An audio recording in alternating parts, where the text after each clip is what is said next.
आखिरी खत। ईथन एक छोटे कस्बे का लड़का था, लेकिन सपने बड़े थे, माइनस एक महान लेखक बनने के। जिंदगी आसान नहीं थी। दिन में वो कैफे में काम करता और रात को कहानियां लिखता।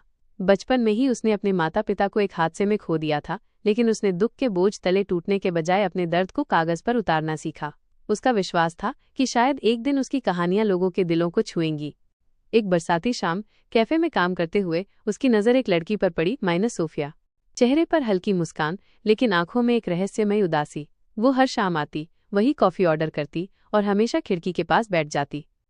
धीरे धीरे बिना चाहे उनकी बातें शुरू हो गईं।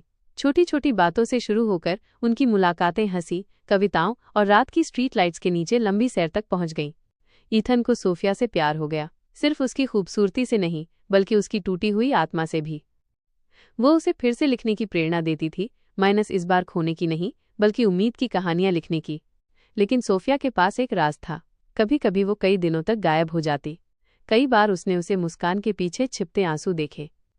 और जब भी ईथन पूछता, वो बस इतना कहती, माइनस कुछ कहानियां अभी कहीं नहीं जा सकती। एक रात ईथन ने उसे अपने हाथों से लिखा हुआ एक छोटा सा किताबनुमा तोहफा दिया। आखिर में उसने लिखा था, चाहे तुम्हारा राज कुछ भी हो, मैं तुम्हारे साथ हूँ। प्यार को वजहों की जरूरत नहीं, सिर्फ हिम्मत की। सोफिया ने उसे कसकर गले लगाया, उसके कान में कुछ फुसफुसाई और चली गई। वही उनकी आखिरी मुलाकात थी। दिन हफ्तों में और हफ्ते महीनों में बदल गए। ईथन ने हर जगह उसे खोजा, माइनस उसके कॉलेज में, अपार्टमेंट में, यहाँ तक कि अस्पतालों तक में। लेकिन सोफिया कहीं नहीं मिली। न कोई सुराग, न कोई अलविदा। एक साल बाद ईथन के जन्मदिन पर उसे एक बिना नाम वाला खत मिला। उसमें सिर्फ लिखा था, अगर तुम ये पढ़ रहे हो तो समझो मैं बहुत दूर हूँ, लेकिन लिखना मत छोड़ना, प्यार करना मत छोड़ना। हमारी कहानी खत्म नहीं हुई, बस रुकी है।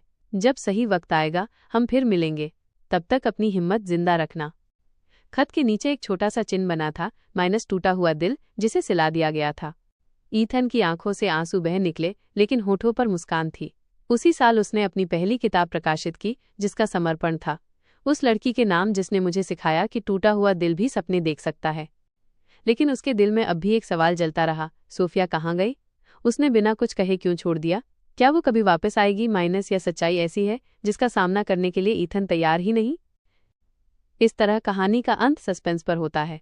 उसका राज अभी भी